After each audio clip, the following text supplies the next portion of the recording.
విజయనగరం తహసీల్దార్ కార్యాలయం దగ్గర టీడీపీ స్వతంత్ర అభ్యర్థులు ఆందోళన చేపట్టారు. పోస్టల్ బ్యాలెట్ స్ట్రాంగ్ రూమ్ నుండి ఎంపీ పోస్టల్ బ్యాలెట్లు కలెక్టరేట్కి అధికారులు తరలించారు. వైసీపీ నేతల సమక్షంలో స్ట్రాంగ్ రూమ్ తెరవడాన్ని టీడీపీ నేతలు అభ్యంతరం వ్యక్తం చేస్తున్నారు. విజయనగరం నియోజకవర్గం సంబంధించి పోస్టల్ బ్యాలెట్లో ఓటర్స్ని ఇక్కడ ఎంఆర్ఓ ఆఫీసులో స్ట్రాంగ్ రూమ్లో ఉంచడం జరిగింది.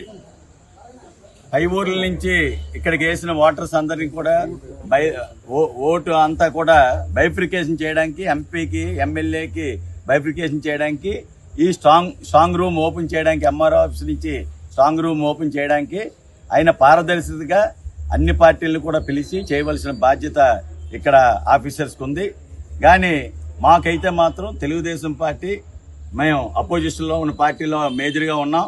మాకు కనీసం ఇంటిమేషన్ కానీ, ఫోన్ ద్వారా కానీ, ఓ మెసేజ్ కానీ ఏది లేకుండా ఏదో ఒక పార్టీతోటే ఇక్కడ కూర్చొని ఆ స్ట్రాంగ్ రూమ్ ఓపెన్ చేసి ఆ ఓట్లన్నీ కూడా తీసుకెళ్లి బైఫ్రికేషన్ చేయడం జరిగింది.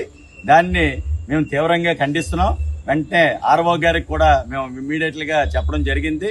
దానికి సంబంధిత బాధ్యతల మీద కంపల్సరిగా యాక్షన్ తీసుకోవాలని కూడా మేము చెప్పడం జరిగింది. అలాగే ఇక్కడ ఎంఆర్ఓ ఆఫీసులోని ఆ రూమ్ చూస్తే చాలా అధ్వానంగా ఉంది.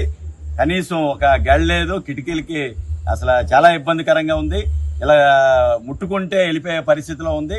అలాంటి స్ట్రాంగ్ రూమ్ లో రేపు రాబోయే కాలంలో భవిష్యత్తుని ఈ రకంగా చేయడం అనేది కూడా నిజంగా చాలా ఇబ్బందికరమైన పరిస్థితి.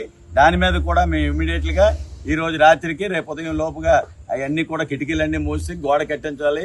అలాగే మొత్తం అన్ని కూడా పద్ధతిగా చేయాలని చెప్పేసి మేము చెప్తున్నాం. అయినప్పటికీ కూడా మమ్మల్ని విస్మరించి, మా పార్టీని విస్మరించి వాళ్ళు ఈ రకంగా చేయడం అనేది మేము పూర్తిగా ఖండిస్తూ ఆ సంబంధిత అధికారుల మీద కూడా ఇమీడియట్గా యాక్షన్ తీసుకోమని చెప్పడం జరిగింది.